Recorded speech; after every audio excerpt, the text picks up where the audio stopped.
Halo, Halo. ini pertama kali ngobrol setelah sekian lama ngobrol sama bule lagi. Oh ya, sudah berapa lama tidak sempat ngobrol sama bule? 2015. Wah, lama sekali. Sekali. Jadi ada rasa apa kalau baru sempat Jadi ketemu dengan bule lagi? enggak Ada rasa mau macam minder, Enggak. gugup-gugup, Cuma pusing, aduh bahasa Inggrisnya gimana? enggak. Mungkin lebih kayak bersikapnya kayak gimana kali. Segan. Ya. Jawa. Tapi sudah di Batam. Udah di Batam. Boleh tahu nggak Nick itu apa sebenarnya? Maksudnya backgroundnya? Backgroundnya, saya seorang peneliti. Jadi saya seorang dosen di kampus di Inggris, di Universitas London. Ada kampus yang namanya London School of Economics and Political Science. Itu semacam prodi fisik yang Universitas London punya. Saya datang ke Indonesia untuk bikin penelitian di bidang antropologi sosial. Jadi itu latar belakang saya secara profesional.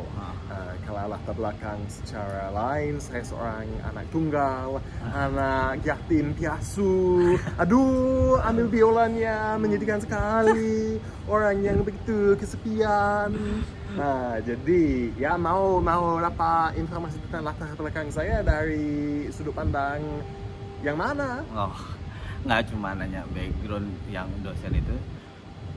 Tapi kalau boleh tahu, antropologi sendiri itu apa? Kalau antropologi itu sebenarnya ilmu tentang manusia. Kalau anthropos dalam bahasa Yunani kuno sangat cocok karena kalau di Harmony One ini memang ada nuansa Yunani kuno ya. Kalau bahasa Yunani kuno anthropos itu maksudnya manusia. Jadi kalau antropologi itu berkaitan dengan semua hal yang bernuansa manusia, bisa menjadi biologi manusianya, bisa menjadi arkeologi bagaimana manusia purba, bisa menjadi nilai-nilai kelompok manusia yang berada pada saat ini, bisa menjadi konsep otak, pikiran manusia, jiwa manusia. Jadi menggabungkan banyak hal yang seperti geografi, sejarah, psikologi, dijadikan satu ilmu. Disebut antropologi. Kalau antropologi sosial itu memang konsentrasi saya juga katakan. Emang ada berapa jenis antropologi? Biasanya dianggap 4 yang besar. Ada arkeologi tentang manusia purba, ada antropologi biologi itu bagaimana tubuh manusia, ada antropologi bahasa itu bagaimana manusia bisa berkomunikasi, ada juga antropologi sosial atau kadang-kadang dipanggil antropologi sosial budaya, itu lebih lari ke konsep nilai-nilai yang penting dalam kehidupan kelompok-kelompok manusia masing-masing. Misalnya kita semua manusia sama aja secara biologi, mungkin ada perbedaan-perbedaan kecil, tapi misalnya kalau Eka lahir di Inggris, pasti bahasa Inggris, punya budaya Inggris, punya konsep-konsep yang hampir sama dengan orang Inggris yang lain. Kalau hari ini pasti ikut pelantikan raja daripada duduk di Indonesia bikin interview misalnya. Tapi karena lahir di Indonesia, ternyata Ekanya tidak seperti itu. Bahasanya beda, mungkin nilai budayanya sedikit berbeda, tapi belum tentu juga karena Eka sendiri begitu hobi sama bule, sama budaya barat. Jadi kok bisa begitu? Fenomena-fenomena seperti itu yang bisa diteliti oleh para antropolog. Memang ada perbedaan-perbedaan, tapi juga banyak hal yang di mana-mana orangnya baik, orang punya konsep-konsep tertentu. Di mana-mana ada yang punya misalnya cerita hantu. Apakah itu karena hantu memang ada, atau ada sesuatu di dalam manusia dimanapun yang akan membuat dia cenderung percaya sama hantu.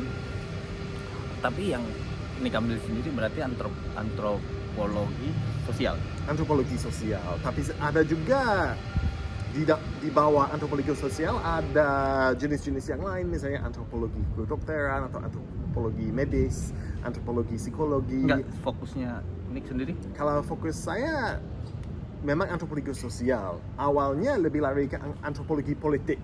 Jadi saya tertarik dengan sistem-sistem politik sebagai salah satu bagian ilmu sosial. Akhirnya berpindah? Tapi sekarang lagi sedang pindah ke antropologi psikologi. Makanya lari ke hipnosis. Betul. Tapi memang dulu pada saat saya tertarik dengan antropologi politik juga sedikit tertarik dengan psikologinya, bagaimana psikologi seorang yang punya kesetiaan terhadap seorang politikus, atau kenapa dia begitu cenderung sama konsep kenegaraan misalnya. Itu tidak hanya karena aktivitas-aktivitas orang politik atau orang pemerintahan, itu juga karena psikologi manusia. Tapi awalnya yang men-trigger Nick mempelajari antropologi itu apa? Nah, itu sebenarnya karena pada saat saya di sekolah, saya berpikir saya akan menjadi seorang ahli antropologi biologi. Awalnya karena saya di sekolah yang kalau kita anak-anak yang lumayan pintar memang didorong untuk belajar IPA daripada IPS. Dan saya paling cenderung dengan biologi. Tapi saya tidak mau belajar biologi sebagai mata kuliah di kampus pada saat S1, karena kalau ikut program biologi banyak eksperimen kita harus membunuh atau menyiksakan binatang dan lain-lain. Itu melanggar etika saya menolak. Jadi saya berpikir lebih bagus saya ikut antropologi biologi. Kalau begitu saya bisa belajar tentang ekologi, tentang genetika, tentang evolusi dan lain-lain, tapi tidak ada eksperimen seperti itu. Cuman pada saat saya mulai belajar antropologi, ternyata saya jauh lebih cocok dengan antropologi sosial. Tapi kenapa Indonesia? Nah, itu karena pada saat saya anak S1, kita harus belajar tentang salah satu wilayah sedunia. Dan ada 3 pilihan yang diberi. Ada Mongolia, ada Amazonia di Amerika Latin, ada Indonesia. Dan dari 3 itu, kenapa Indonesia? Sudah jelas Indonesia paling menarik bagi saya. Kenapa? Karena pada saat itu saya paling hobi dengan antropologi politik, sistem pemerintahan dan lain-lain. Kalau di Amazonia nggak ada. Kalau di Mongolia nggak begitu menarik. Kalau di Indonesia sangat menarik karena ada 17.000 pulau yang menjadi satu negara. Apalagi Indonesia lagi sedang reformasi pada saat itu. Jadi banyak perubahan, banyak pertanyaan-pertanyaan yang menarik. Tapi sebelum memutuskan itu ada searching Indonesia? Atau pernah ke Indonesia sendiri? Belum pernah ke Indonesia, saya sudah paham sedikit tentang Indonesia karena lewat internet. Karena membaca makalah-makalah tentang Indonesia, tentang budaya orang Bali, budaya orang Jawa, budaya orang Minang yang kolonial, hal macam itu. Dan memang menarik. Akhirnya memutuskan Indonesia. Iya, dan juga satu hal yang lain Bang, itu begini. Pada saat saya anak S1, saya paling hobi dengan seni, memang anak budaya pada saat itu. Jadi kalau Indonesia dan Asia Tenggara yang seluasnya, kalau hal macam wayang kulit, tarian, nah itu sangat dominan di kehidupan umum, jadi bisa diteliti dari sudut pandang antropologi. Kalau di Mongolia sama Amazonia jarang ada, jadi itu juga membuat saya berpikir, wah Indonesia itu menarik kalau diteliti secara dalam. Jadi total di Indonesia udah berapa lama? Sampai fase berbahasa Indonesia seperti ini? Saya di sini bolak-balik sejak tahun 2005. Tapi kalau kita hitung waktu di Indonesia, karena bolak-balik tidak sampai 18 tahun, hanya 4 tahun mungkin. Tapi termasuk oke lah dalam pelajari bahasa Indonesia itu sampai bisa ngobrol sekarang. Ya, terima kasih. Soalnya saya seorang peneliti sosial kan, jadi saya harus pakai bahasa Indonesia setiap hari. Orang Indonesia yang berapa ribu tadi? Berapa juta?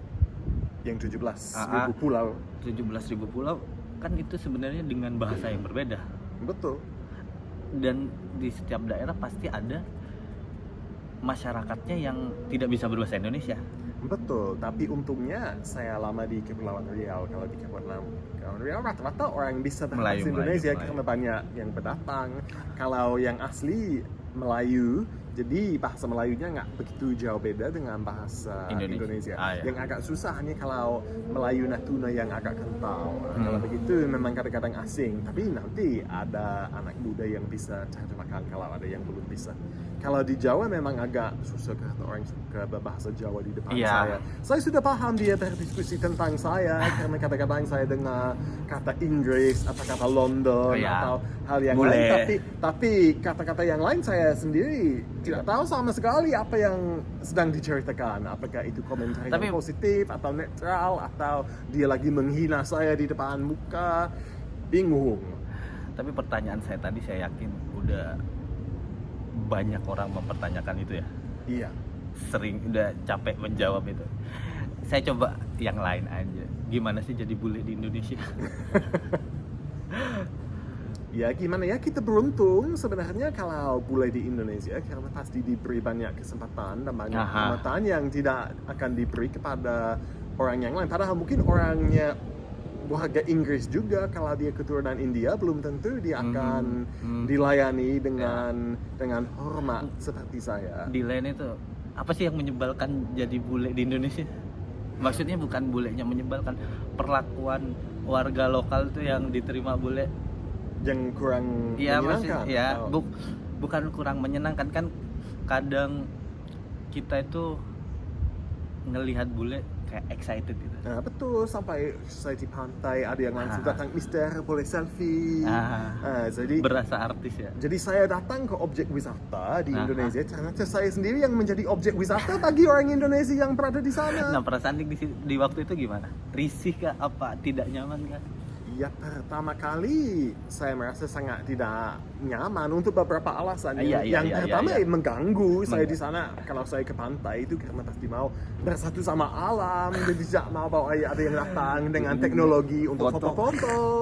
Iya. Tapi juga saya merasa kenapa dia begitu tertarik dengan saya hanya karena kulit saya putih. Ini Iya. sebenarnya tidak adil, apalagi kalau nanti dia katakan hal seperti, "Oh, aduh, melihat saya sama Nick, oh hitam sama putih," dan dia mulai merasa malu dengan kulit yang dia punya sendiri, karena itu semua berbasis konsep-konsep yang dari zaman penjajahan sebenarnya, yang kalau bahasa Inggris namanya colorism, bahwa yang lebih hitam dianggap kurang berharga dibandingkan yang lebih putih, padahal itu Sama saja. hanya berbasis kulit, tidak berbasis nilainya, kebaikan orangnya, isi tidak otaknya, isi mencerminkan. hatinya, betul.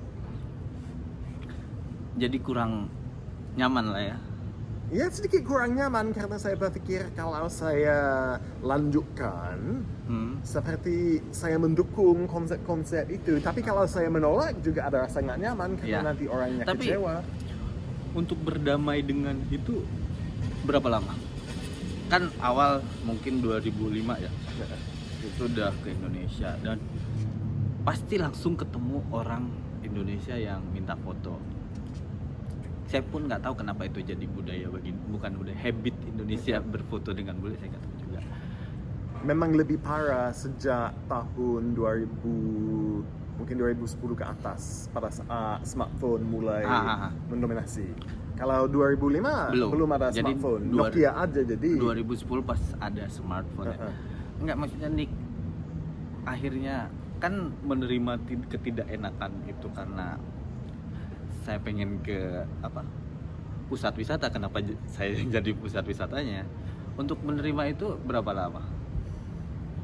Ya mungkin tidak begitu lama sebenarnya, mungkin perlu beberapa bulan saja, karena saya sudah harus paham ya kalau saya ke tempat objek wisata memang nanti Pasti akan- nanti seperti ini. Kalau saya mau dapat suasana yang tenang, lebih bagus misalnya ke kolam renang, biar saya bisa berenang terus, nggak bisa terganggu kalau lagi sedang bergerak di kolam, hal macam itu. Dan juga saya berpikir sebenarnya kalau ini membuat dia senang, padahal mungkin alasannya berasal dari masalah-masalah yang akarnya agak kurang bagus berkaitan dengan konsep penjajahan dan lain-lain. Sebenarnya mudah-mudahan interaksi dengan saya bisa membuat dia senang.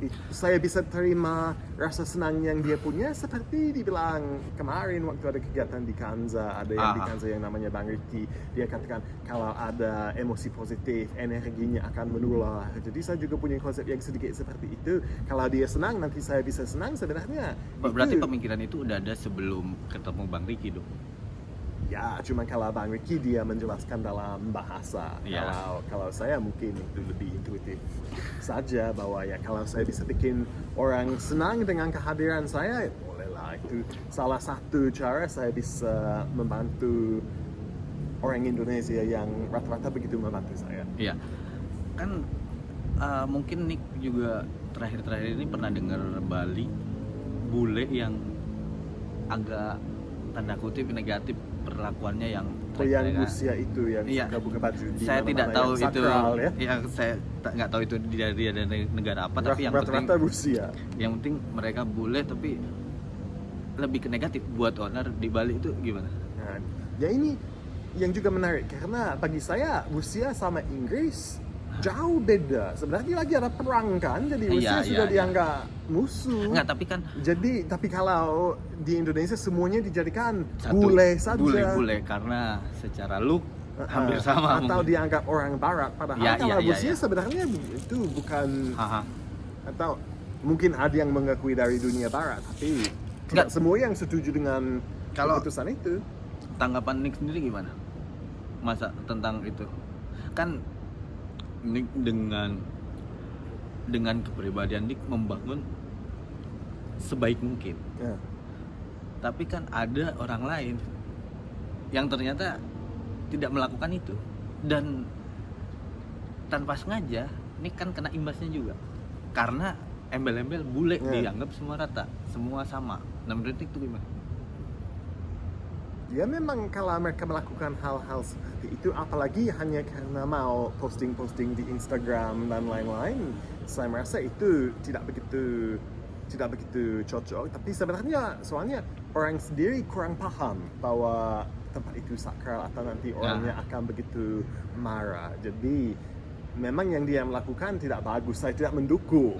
Tapi mungkin ada cara yang lebih halus untuk mengatasinya daripada dia langsung dipulangkan atau dimalukan di surat kabar. Banyak yang marah sekali. Padahal sebenarnya kalau fotonya dihapus, semuanya bisa diselesaikan dengan lebih nyaman. Berarti masalah kebijakan aja ya? Mungkin.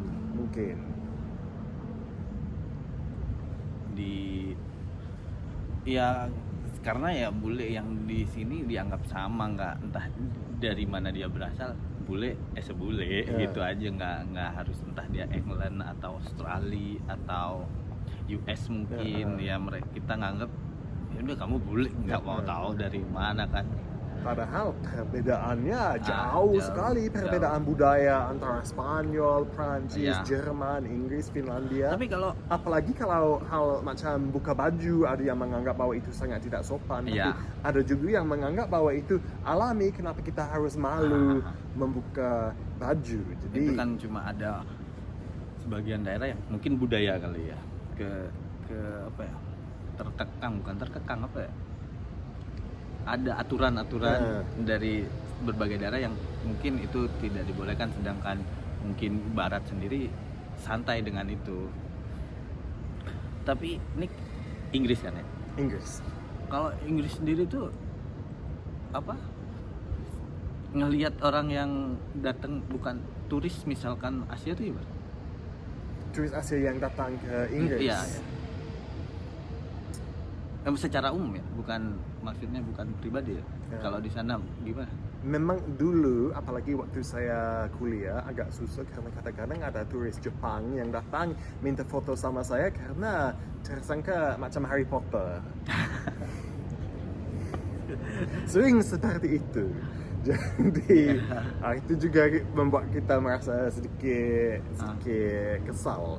Tapi ya gimana, saya coba tidak mau menyamakan semua yang dari Asia. Cuma memang fenomena yang terkenal, stereotip orang Asia yang datang ke Inggris, pasti dia akan datang ramai-ramai.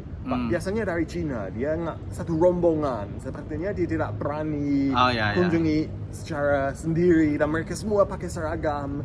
Jadi itu agak aneh bagi kami karena rata-rata orang bule atau orang Inggris kalau mau jalan-jalan tidak mau bergabung sama orang-orang yang lain atau mungkin hanya dengan teman.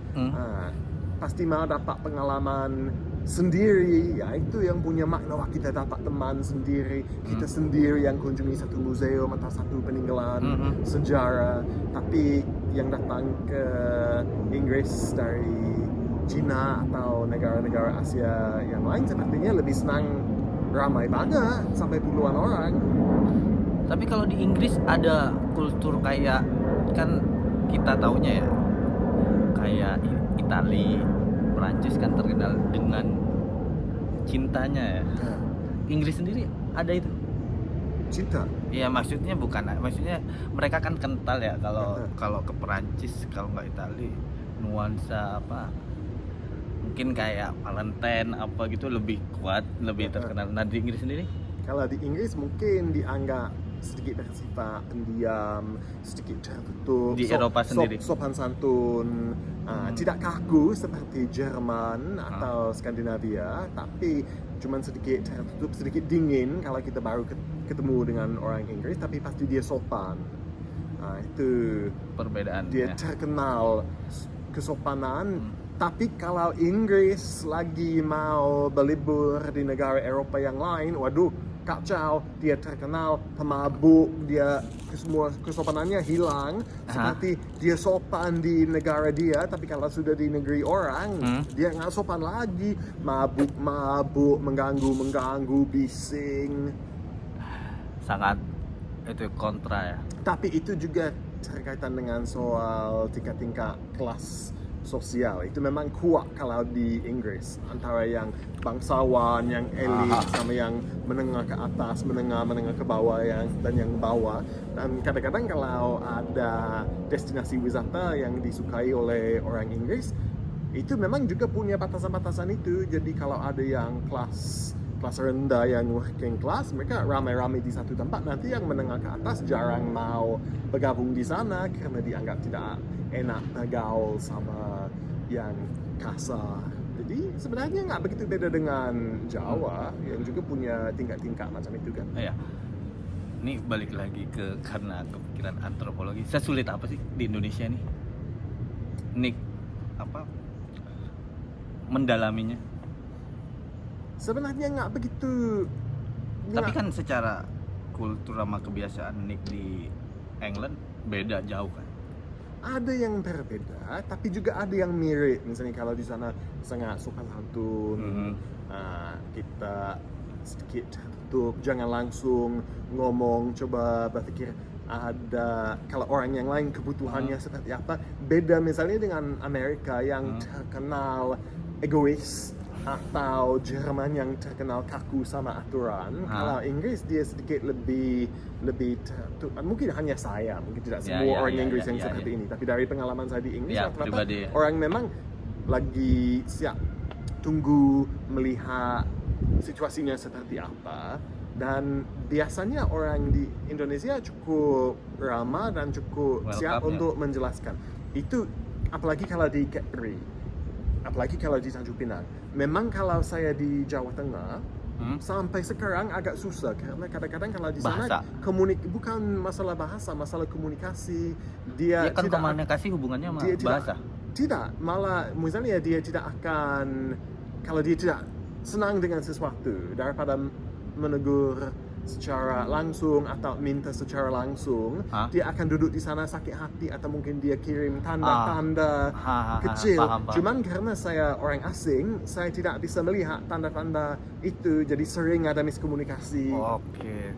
Misalnya katanya dia mau mengantar saya ke pantai, sebenarnya dia berharap nanti diberi uang, tapi katanya dia mau mengantar, ayo mister kita jalan-jalan.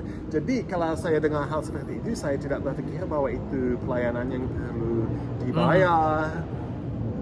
Oke. Dan mungkin ada tanda-tanda. Tapi secara mungkin di Indonesia kan terkenal, Jawa sendiri kan itu ya ramah. Berarti itu tidak berlaku di Nik? Ramah memang, cuman kadang-kadang miskomunikasi itu. Kadang-kadang kita harus gimana second guessing ya. Ini ramah tapi unsurnya gimana? Apakah ini ramah karena betul-betul suka sama Nick, atau apakah ini ramah profesional untuk dapat uang Nick? Dan itu memang juga salah satu kesulitan sebagai orang bule di sini. Pasti dianggap kaya raya, padahal belum tentu kan? Belum tentu. Ya. Jadi ada yang misalnya minta, oh bolehkah saya pinjam 1M, mungkin Nick mau menjadi investor di bisnis saya, minta puluhan M. Itu mana ada orang bule yang punya uang seperti itu yang bisa diberi. Sedangkan Nick sendiri kesini meneliti. Betul. Bukan pengusaha. Betul, dan semuanya ditanggung negara saya. Jadi sebenarnya yang kaya raya bukan Nick, tapi negara Inggris. Tapi menurutku ya Nick ngelakuin ini dari 2005 sampai sekarang kan itu butuh apa ya, kayak kerelaan diri untuk mengabdi untuk sesuatu hal yang Nick cari, yang pasti ada yang Nick korbankan. Nah ya, keputusan itu gak mungkin datang pas Nick suka antropolog terus memutuskan itu kan, enggak. Itu keputusan itu datang kapan? Untuk loyal dan mengabdikan diri untuk si antropolog gitu. Ya gimana ya, sepertinya waktu saya bikin skripsi, saya bikin penelitian di komunitas online. Jadi menarik sebenarnya, tapi saya tidak dapat pengalaman melihat bagaimana kehidupan di satu tempat yang lain. Dan pada saat saya belajar antropologi, saya sudah sangat paham bahwa budaya Inggris dan latar belakang saya sangat terbatas. Dan saya betul-betul ingin melihat bagaimana kehidupan di satu tempat yang lain, dan juga ingin tahu dan mudah-mudahan melakukan penelitian yang nanti berguna bagi orang tempatan juga. Jadi itu keputusan yang sebenarnya cukup gampang, karena semua kawan-kawan lagi sedang wisuda mau pergi kemana-mana. Saya langsung ikut program setelah saya tamat S1. Jadi tidak ada yang ditinggalkan, tidak ada rumah tangga, tidak ada pekerjaan yang saya korbankan. Memang itu saatnya untuk mengeksplor. Kalau saya sudah berada di Indonesia, memang ada rasa begitu senang di sini, dapat begitu banyak kawan, bahwa sebenarnya kalau saya tidak melanjutkan, nanti itu kehidupan saya di Indonesia yang dikorbankan. Jadi sejak tahun 2005 itu saya coba punya semacam kehidupan yang tetap menjaga kehidupan saya di Inggris sana, tapi juga tetap menjaga kehidupan yang saya punya di sini. Dan untungnya sekarang dengan medsos dan lain-lain lebih gampang untuk mengintegrasikannya. Dulu betul-betul berpisah, seperti ada versi 2005 kan ada masih versi Mr. Nick, ada versi Nick yang Inggris punya. Sekarang masih sedikit seperti itu, tapi ada sedikit komunikasi. Kawan-kawan saya di sana bisa melihat apa yang saya sedang dilakukan di Indonesia hampir setiap hari lewat Instagram, dan sebaliknya kalau saya balik ke sana. Tapi kan kecintaan itu nggak datang tiba-tiba nih kan. Kecintaan akan hal itu pasti ada penyebabnya, triggernya. Nah itu datangnya dari mana? Rasa cinta terhadap Indonesia? Bukan. Sebenarnya kan bukan Indonesianya. Nick awalnya jatuh cinta sama antropolog ini dulu. Betul. Nah kecintaan itu sampai Nick mau melakukan sampai detik ini ya. Kan kita tidak tahu kedepannya Nick akan mempelajari apa lagi. Betul. Sampai detik ini kecintaan akan hal itu apa penyebabnya? Akan si antropolog ini sampai Nick rela sampai sejauh ini. Kan kalau misalkan ini mahasiswa pada umumnya habis kuliah mungkin ngejar S2, dia akan berkarir di negaranya atau di negara orang, dia memperkaya diri mungkin. Bukan berarti Nick sekarang saya nggak tahu juga kehidupan ekonomi Nick ya. Tapi kan kalau mereka yang yang fokus di negaranya terus memperkaya diri itu kan lebih cepat. Tapi saya merasa saya memperkayakan diri secara ilmiah. Iya. Dan memang kalau gaji cukup nyaman, tapi memang saya tidak pernah punya keinginan kerja untuk usaha atau pemerintahan. Memang sepertinya saya cocok menulis, bikin argumentasi, bikin penelitian, bikin kontribusi lewat itu. Dan memang agak mahir saya bisa, memang sejak saya anak S1, saya dapat nilai yang cukup tinggi. Memang ada banyak dorongan dari dosen-dosen. Anda bisa menjadi seorang peneliti yang bagus. Jadi itu yang membuat saya lanjutkan. Jadi kecintaan itu tadi datang pas S1 itu dan support dari dosen-dosen. Tapi saya juga tidak mau katakan bahwa itu memang ada rasa cinta sama antropologi. Memang menarik, tapi malah mungkin kenyamanan. Mungkin kalau saya masuk ke dunia yang lain, dunia perbankan misalnya, lama-lama saya juga akan mencintai itu, karena di mana ada tugas pasti ada nikmat, kan? Tapi kan yang saya sebenarnya yang kenapa saya pengen jadi ngobrol, karena kan Nick tuh menurut saya kurang lebih kan sama pencinta satwa.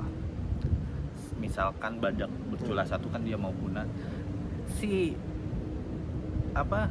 pelestari badak kan merelakan kehidupan dia untuk si badak. Sebenarnya kalau dia pengen kehidupan yang nyaman, nggak usah dong peduliin itu badak, ya udah badak itu ada kok. Tapi ini kan sama hal yang sama, cuma di jalan yang berbeda. Mungkin di satu ini di satwa, ini di antropologi. Nah, untuk pengen tetap di jalan itu gimana? Tapi saya tidak menganggap bahwa ini kasus saya merelakan kehidupan saya. Malah kalau saya datang ke Indonesia, saya bisa dapat banyak pengalaman yang luar biasa yang orang yang lain jarang dapat mengalaminya. Tidak hanya di segi penelitiannya, tapi kalau sudah di Indonesia bisa main-main ke objek wisata yang luar biasa, bisa makan mie terempas setiap hari, bisa makan nasi gudeg setiap hari kalau mau. Jadi memang banyak hal yang luar biasa dan saya betul-betul tambah wawasan. Berarti kan sebenarnya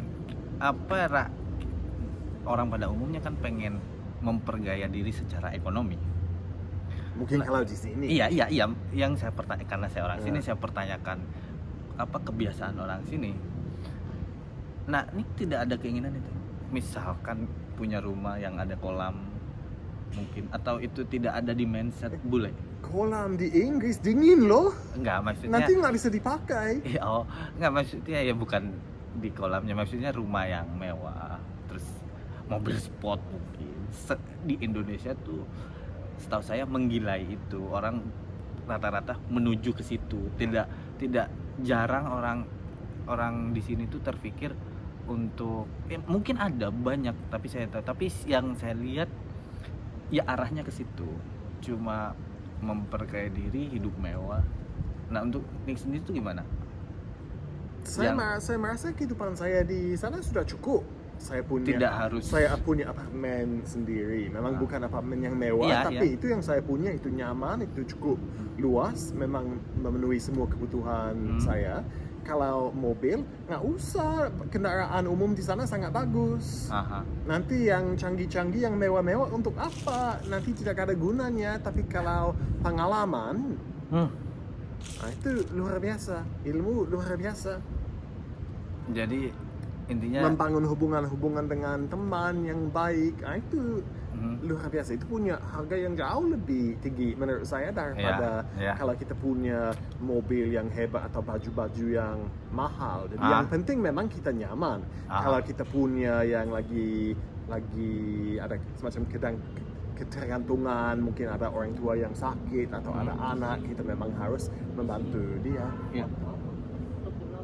Oke, Pak. Thank you, Pak. Nggak apa-apa.